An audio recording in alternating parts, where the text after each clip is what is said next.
Move on. The Mm. committee, number 6, the committee Yep. recommends the Australian government provide funding for urgent research to identify and treat tick-borne diseases. Well, we wanted that to begin with. We thought we were going to get that. So we need the identification of tick-borne pathogens in Australia. We kind of know all the pathogens. I think we know what they are. I mean, we should name the ones we've found. You know, we have certainly got some unnamed Borrelia. You know, we need to get onto that. But determining whether these pathogens are transmissible to humans, that is of paramount importance. And that's the one that gets skipped every time we find a new disease. The recommendation is, does it transmit to humans? And then nothing happens. Nothing happened from the CSIRO. Nothing happened from Murdoch. We're all left with the same question. Our patients are sick, and I'm seeing it in their bodies. They got bit by one of those ticks in one of those hotspots. They got sick. Let's assume that it is in fact transmissible and then treat it as such. But yeah, we definitely need to do that study over and over and over. Keep redoing it, because before ticks change, diseases migrate, they come to Australia. We've got to understand what's happening. We do. And it needs to be constant, ongoing, permanently funded with a department that just does that. I think so. I think so too. And we need a vector-borne disease working group that's just pumped with money every year, constantly. They don't have to keep going out for grants all the time. And then, as we discussed, grant funding ends in 12 months, 24 months. That doesn't help our complex patients who are still sick in 20 years. No. We need that funding to be ongoing to really understand. Right. And what that will do, moving through people. We'll get people who say, I want to end up being a researcher because I know that I'm going to get a paycheck at the end of the month. At the end, I'm going to be employed for the next 10 years or so because it's constantly funded, and they can learn from all of this and be passionate about this and stay employed in that. We want the research involved. It'd be nice to have. They become experts in vector-borne disease in Australia. There's someone they can actually turn to. Yeah. And that was one of the things at the end of that. A couple of Labor senators said, look, when they did put out for the funding, they only had 4 submissions, which is not enough. Do we have to call for research from overseas to come here?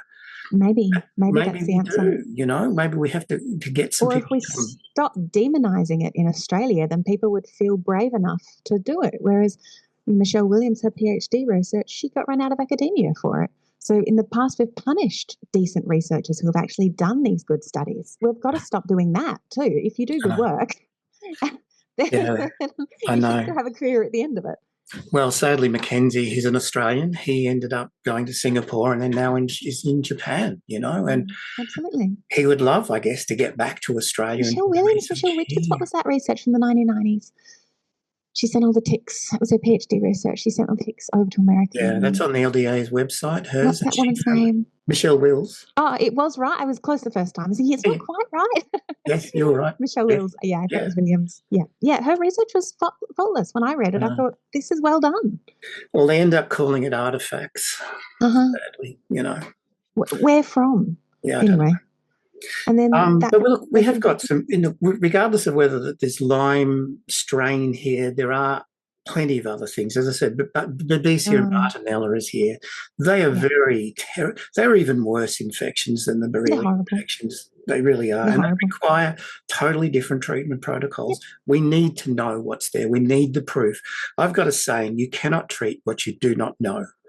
We have to know this stuff. And so then that means we've got to have doctors who are trained in recognising the symptoms, because I can accurately predict what we're going to see in blood tests because I've been in this world a long time. I know what Bartonella looks like versus what Borrelia looks like versus what Babesia looks like. I can make a pretty good clinical guess here. So we've got to be training doctors in how, and naturopaths in how to deal with this. Because again, if we got naturopaths on the right team here and really understanding this stuff, then they could be first line of care too. When somebody first presents to them, they say, I know what this is, rather than, I think this is adrenal fatigue and we'll just support your immune system and gut health and waste another 2 years of your life. Those things are probably necessary, but they're not. If you get a tick-borne disease, fixing your gut health isn't going to fix your tick-borne disease. It might make your day feel better, but we've got to get to the root cause here. And so that's, all of us need better information. It's one in recommendation 6. Evaluate the efficacy and treatment protocols accessed by patients both domestically and internationally. That needs to be a whole point on its own. Yeah. What is effective treatment here and overseas? What is effective for our patients? Let's just roll it out. We don't need to invent new treatments as Australians. There's nothing novel here as far as I can see.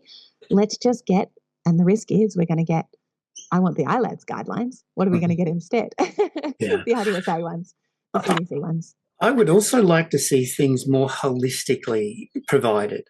100%. You can't do 2 years of antibiotics and not have a naturopath on your team. You're not going to have an immune system and gut at the end of it. Yeah. You're going to be chronically constipated. Your skin will be out. You won't sleep. There's going to be an effect, especially if you're doing some of your hard-hitting, long-term things for Bartonella. Your liver and kidneys pay such a cost. You need to be supporting that at the same time with herbs. I can give you herbs that will help the way the organs repair themselves so that then you can take the onslaught of the antibiotics for the 18 months you might need it. You can't have one without the other. People don't get well and stay well. I think in the early days, what you're sort of saying in regards to a combination of antibiotics based on clinically what you find with the different infections, plus your herbs and so forth as well, plus gut protection, which is very, very important. I think beyond that, for people that are chronically unwell like myself, I think the things that people don't understand is that things like high-dose IVs, hyperbaric oxygen therapy, probably hyperbaric oxygen, ozone therapy. These are the things that people are leaving Australia to try and get and paying an absolute fortune for.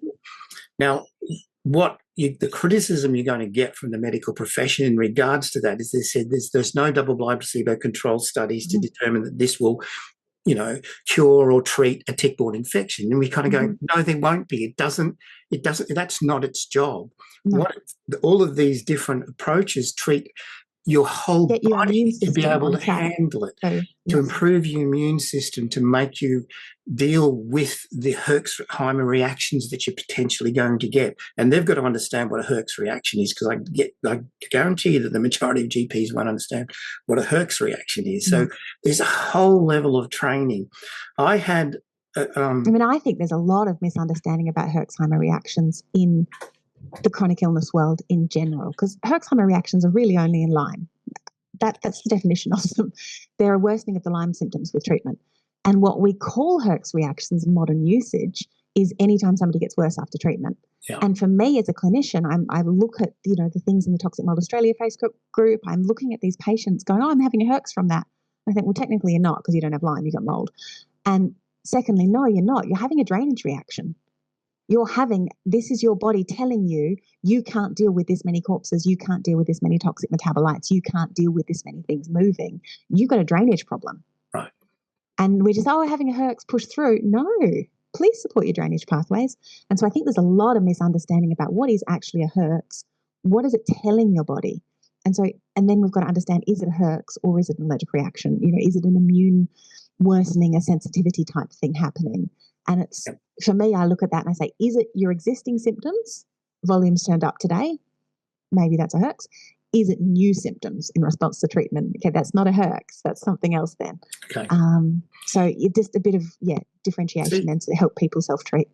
And what you just said there is a very valid education for a patient. Because we, as a patient, we're uneducated to all of this kind of stuff. We only learn as we go along from. And you learn so much from support groups and Facebook groups and other sufferers, and that's not necessarily truth. It's something that one doctor said to them once that they've interpreted through the lens of their own understanding and their life experience and their cognitive capacity, and then they've kind of Chinese whispered it a little bit for you, and now it's your truth. And yes, we need support, and yes, we need full dissemination of information, but also we need to have access to decent practitioners who can actually guide you, who have degrees, who have a broad level of knowledge and can put the pieces together holistically for you, versus you kind of cherry picking all this stuff and hoping that it's the cohesive picture for your treatment. And I just worry. I just worry that people aren't getting the care and support they need to get well. And there's so many factors to why that is. Well, from a patient's perspective, you're right on that. I've experienced that myself. It's only now that I've got a great doctor. I've had some great doctors before who've kept me at a level that I've not ended up being completely bedbound, and I'm really thankful for that. But it hasn't been the ideal thing, and they haven't been able to get to the ideal thing. That's the problem. We cannot treat what we do not know. Our great doctors are retiring. I think there's one ILADS doctor in Australia, and he's not going to be practicing in 2 years' time. Your doctor is fantastic, but Schlofel and Hudson are coming to the ends of their careers as well. Yeah. Schofiel's retired. He's not taking new like we are losing our great Lyme docs, and I can see why nobody wants to come up behind them, but God, I wish somebody would. Yeah, well, that's where we do need that education and the patients to advocate strongly for those people to start the training back to new people and to encourage new doctors to say, look, it's a great field to be in. It's a challenging field, but it'd be really rewarding to get people back healthy again. It is. And ILADS does training. If you are a GP, you can do training through ILADS. An Australian version, that'd be amazing. Recommendation. Look, and acids would be acids would be in a good place to do that. I would like to have acids have a patient community, a part of their kind of conversation as well. So we sort of know what they're doing, and they can ask us what we would like and what we think, etc. So the last recommendation, the committee recommends that the Australian government urgently review diagnostic testing available internationally, determine the efficiency and suitability for use in Australia. And look, they're supposed to fall under the ILAC, the Mutual Recognition Arrangement. They should be accepting that, but for some reason they're not. So if somebody does go out of their way and pay a huge amount of money to get the overseas testing and it comes back, the doctor should be able to say, look, I accept that and I recognise that. You've definitely got whatever it is, and I can treat that. And it would stop probably people like APRA and so forth coming in and say, well, why did you treat that patient? Said, well, here's the testing that was done. It wasn't done in Australia. Until Australia catches up with the testing, we are recognising the overseas testing. Or bring that testing to Australia. It correlates to symptoms and it's overseas testing. So I think they're the things. Does a patient look like they've got Lyme and then they test like they've got Lyme? Okay, let's treat it as Lyme now. Or Bartonella or Babesia. Or whatever, you know. Whereas the inquiry found if it looks like a tick-borne disease and it tests as a tick-borne disease, was it found in a tick-borne disease endemic area? If not, then no, the other two are invalid. Yeah, well, that was... They also wanted epidemiology. And I was like, oh, so close, guys.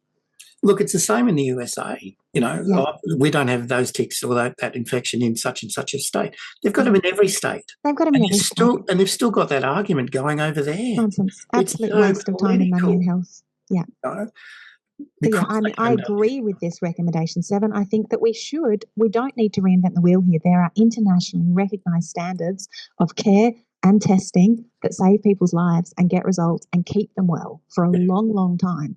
So let's just bring them here. That's right. It was one of the things that they asked me to follow up on, and I sent them links of all of the great labs that I could think of that are in America and Europe.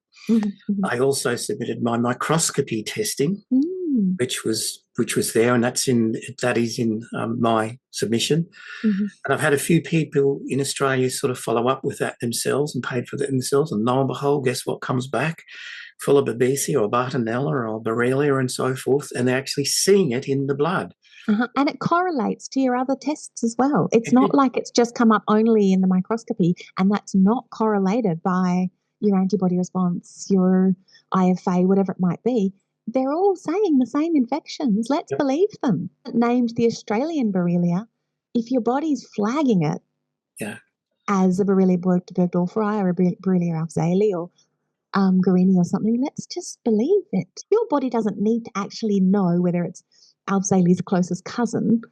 Like it's irrelevant. If you're having the same immune response, you're having the same symptoms, you respond to the same treatments in a positive way, does the name actually matter?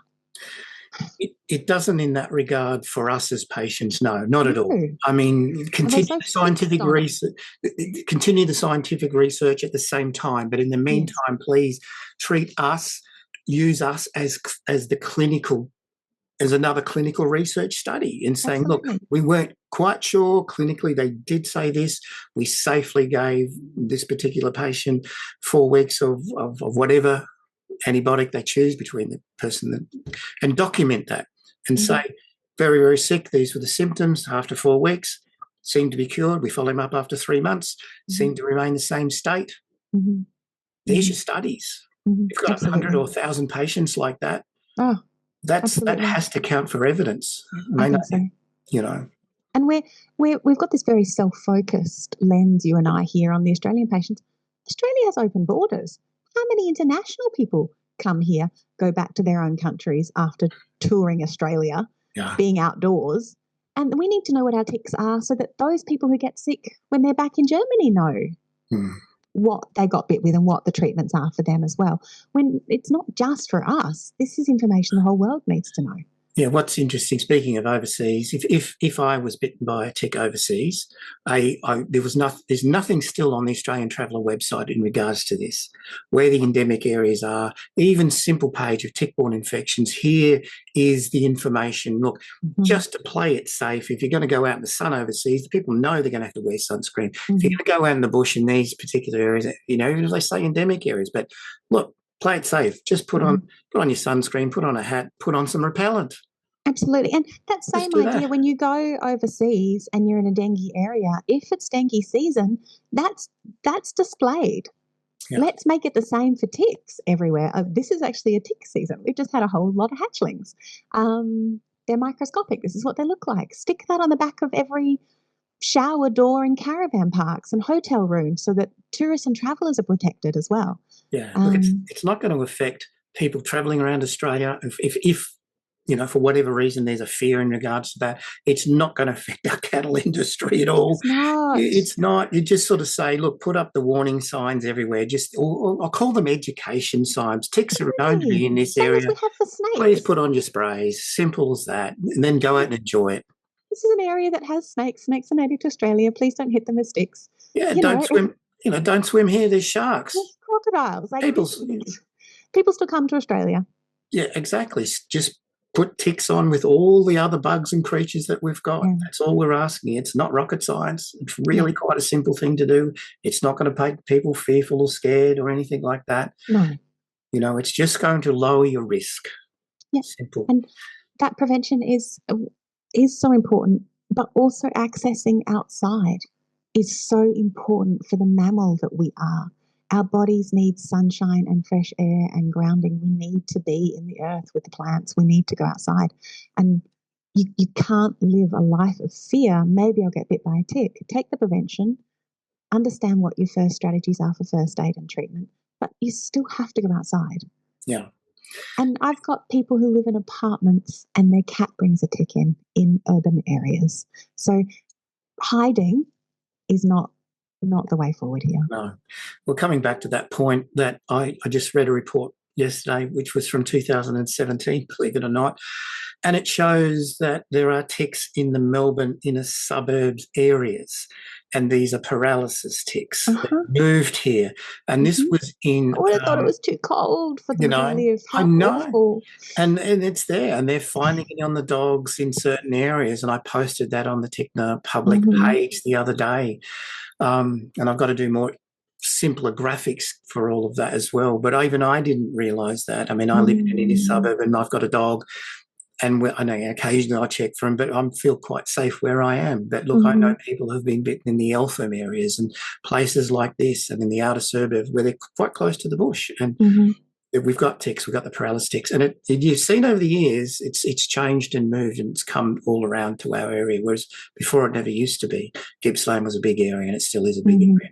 And there used to be a sign down there. In fact, I think there is a sign down there, but it's warning for the dogs. Just put dogs and people. You know, absolutely. Everybody thinks it's only the dogs or your cats that get it, and it's not. Yeah. So we just need to move to that next step. Well, we've covered all of that. There's some good, but there's a lot more that I think we need to follow up on as a patient community, sadly. We're about to have another election. Yeah, and there was a clause in the whole thing. The reason we didn't action the first one very well is because it was an election year. Sorry, guys, we let you down. I thought, how convenient. It's another election year. Sorry, guys, we let you down. We didn't action it. So I think the timeliness and the oversight, and we need a patient advocacy group here as well. We need a group of stakeholders involved in these decisions, not just the Department of Health and Aged Care. Yeah, because as I said before, they've been placed back to exactly the same department and exactly the same people. And I believe that the Department of Health is going to transition into calling themselves Australian Centres of Disease Control, or have an Australian Department of Health, and then this subgroup like the American CDC. And if it's got exactly the same people involved, and then when we did that public thing, that same person who did it in 2016 is now going to transition into becoming part of the CDC. And you can't do that. We need fresh blood with fresh eyes. Yeah. And want to make changes, because I said it's been 9 years and there's been, in theory, changes should have happened, but practically nothing improved. Nothing improved. If it had improved, we wouldn't have needed this second inquiry. And it was interesting that Liberal senators were initial ones from Tasmania, I think, who brought this. So thank you for that. But we need to make sure that these are fulfilled quickly and efficiently. The timeline, it should be fast-paced, and it should be before the summer season. And that's only absolutely. That's only a few months away. Yeah, absolutely. Yeah. And then how we, if the politicians are saying, the Labor politicians at the end of their discussion said we only had 4 people, and one of them was Professor Gunn doing the research into whether CBT or ACT therapy will help people. And as an adjunct therapy, it does. Absolutely, it's helpful. But that should not have been where the funding went. And if we're only getting 4 applications from Australian researchers, we've got to open that tender up to American researchers, to Austrian research, to places that know tick-borne diseases. We don't have to reinvent the wheel here. This exists somewhere in the world. Let's just ask those experts. Yeah, I'm not sure how that would work practically. Are you going to get their people to come to Australia and live in Australia and follow this up over 2, 3, 4, 5 years? They set up the methodology, at least. We could do it here, but that's a thing that they've got to establish. It seems like there's no one who's got the framework existing in their mind of questionality here to get all over what we need. Yeah, that's where I'd like to have a conversation with the guys at Murdoch and so forth. I mean, they have done some great work, predominantly, though, in the veterinarian world, but that should easily transfer to humans. They're starting to. The last research was a great scientific exercise, I would call it, but it needs to go further than that. And it needs a lot more people than 6. $2 million for 6 people. I know they've got to complete it, follow up another 12 months. And I would like to ask questions. Were those 6 people treated with antibiotics? Where did they how did anybody know? Were they symptomatic? And I believe 27 people this week. Any one of them could have applied to that study. Did any of them know? And I believe that they were only in Western Australia, I think. I have to look at the document again, but it was only in Western Australia, which the main area where people are in the eastern states. In New South Wales. I felt bad for them because they had to do their own marketing. They had to do all of this themselves, and they didn't seem to have a coordination with all of the hospitals. The Australian government should have said to these hospitals, look, we've got this research happening. You have kind of an obligation to participate when you get people who are bitten by ticks, that this is what you can do. Please help Murdoch University out in this process. But there was no coordination or collaboration, to the best of my knowledge, because I'm not involved in it at all. I'm only making if they only got 6 people, I'm making the assumption that you're right. We should have better collaboration, coordination across hospitals, where initially people will go through doctor's surgeries. They should know about this and go, oh, you're bitten by a tick. I know about this research. You should be involved in this. Would you want to participate? I mean, obviously it's the patient's ultimate decision to do so. But yeah, there didn't seem to be that. The poor guys had to spend quite a bit of their money doing all of this marketing and stuff as well. And poor Professor Cannon has to do the same, spend money on marketing to try and get people involved in this. So, and that's what the studies, it's why they're so expensive, because you've got to recruit patients. You've got to, it's just man hours. And as we all know, wages in Australia, $1 million doesn't go very far. It's just a couple of people's wages for the year, or exactly. 2 or 3. And just finishing up on that, I did have a speak with Professor Gunn, and he seems such a lovely character, and his heart's in the right place. He really wants to try and help the community out with this, and he wants to try and complete this research. And it is adjunct It therapy, is. which It's means useful. which means It's that not the cause, though. It's not not the treating the cause, cause. and it's helping you kind of cope with the biological condition that you've got, and he understands that. And I don't think our patient community understands that, and rightfully so, because we've been hurt by the chronic fatigue syndrome concept, whereby the only therapies available for them were graded exercise therapy and cognitive behaviour therapy. And that was the treatment. And it came back to every patient was then considered to be psychological. It's all in your head. You're making this up. And we definitely not. It is it's biological things. And if we do end up getting depression and suicidal ideology and everything, it's not only from us coping with that. Our brain has been changed by these infections. Absolutely. And the anxiety, the depression, the depersonalization, the derealization, all of that is coming from the infection. And then we've got the trauma of losing our lives, our health, our savings, our families, our jobs, our futures.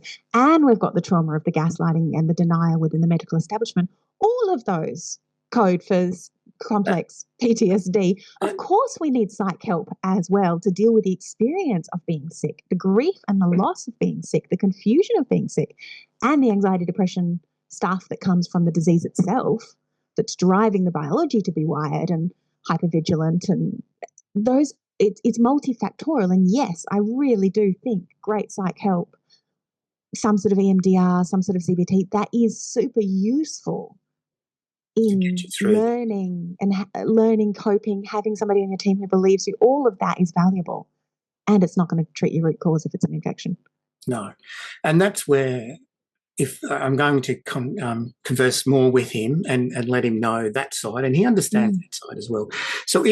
So in his report, if I can try and encourage more people to be involved in that, with that knowledge that he's not taking it as being that's all in your head, and psychotherapies are going to be the only treatment, etc., etc. But if we can work together, we do need a communication process. We do need a collaborative process that as this additional therapy or additional treatment or additional help to help us cope and get us through this would be beneficial for that. And especially if we can have the choice to do that, or if the patient feels the need to do that. I did put in my did say to him, and I did put into other thing, if that $1 million was given back to our community, and let's say that a psychotherapist or psychologist or a psychiatrist charged $400, we would have 2,500 free sessions for us. And I would have thought that would have been a better use of the money. 2,500 free sessions, first come, first basis, so forth. That would have helped our care clinics kind of concept, where we've got 6, users of a psychiatrist or a psychologist for a year. I think it did go up to 12. But that would be so beneficial, especially people early on who've lost their life and they haven't been able to cope. I mean, I did 7 years of counselling. I didn't know what it was. I think all adults need counselling, full stop. Nobody got to be an adult without something. Yeah, we do need somebody to talk to. At times we don't want to burden our families with this. So we burden someone with pain. We have to manage, absolutely. You have to manage your relationships. If you don't maintain your kindness, your love and your respect in your household, when you've got outbursts of rage, your family can't cope with that. You can't put them in that position. You have to outsource to your support network of paid professionals who are trained to hold you and to guide you. Yeah. You burn through the people who love you otherwise, and that's a worse place to be than sick, poor, and alone. And there's also another aspect to that the family also need to be, I guess, educated and trained that the person that you knew before has turned a 180. They're going to have outbursts, and it's not at them and to them or whatever. It's just things that are almost pretty much uncontrollable. Absolutely. I mean, I've had that as well. And when I got COVID, on top of everything else as well, I had huge rage come forward. And I'm going, where has that come from? So the pathogens of all descriptions can affect your brain, which then affects your mood. Absolutely. Absolutely. Holding that extra layer here. I mean, God, I would love for there to be patient family support in the way that if you've got a cancer patient, the family gets counselling. If you've got alcoholic going to AA, there's Al-Anon for the family who are holding that burden of losing the person they love, losing the dreams. Your wife lost the husband she had. She used to have a husband who was a world traveller. There's got to be a sense of grief there. She's got to be able to process that to adjust to the new man that is now her husband. I mean, that's a process all marriages go through constantly. We're always growing and evolving. You never know what you're going to be married to and who you're going to be married to in 5 years' time. You get a new one. But, you know, we need to acknowledge the burden that our whole families and communities are carrying with us as well. And we are in these horrible states of disease and suffering. Exactly. Everybody who loves you is hurting too. And added on to the research that Professor Kanan is doing, that could be another thing that he could get together, is an actual educational program, not for only tick-borne infected patients, but in my other group, Conquering Chronic Illness group, there's people with ME/CFS, fibromyalgia, mold and toxic MCS. The same things happen for them. Same thing. We don't need to isolate each condition to have help from psychiatry and psychology to help us cope with these chronic illnesses, regardless of the labels and so forth that we've been given. It's and there's a term they gave us in this review that I actually really I loved it. I hadn't heard it before. Multi-system illness. Umbrella that covers the fibro, the CFS, all of the stuff, all the suffering, the complex chronic, the stuff. And a quick note to that, back to the infectious disease doctor, when I saw him, he said that 25% of the patients that were diagnosed with chronic fatigue syndrome ended up having testing positive for rickettsia. It's something that's, again, within that world is not told to that patient community, and that's where the chronic illness I put that across all the time. You need to look at these things that you've never even considered. They could be outliers. You may, like me, I never remembered the tick bites. Most people don't. Remember the house that was mouldy either. Unless it's like, you know, crawling down the walls. Most people don't remember that was a house that flooded. Didn't live in it during the flood, so they don't know that it's still mycotoxin affected after it was painted. That's right. And that can flare up and down all the time with it as well, and be part of the illness process, not just one thing.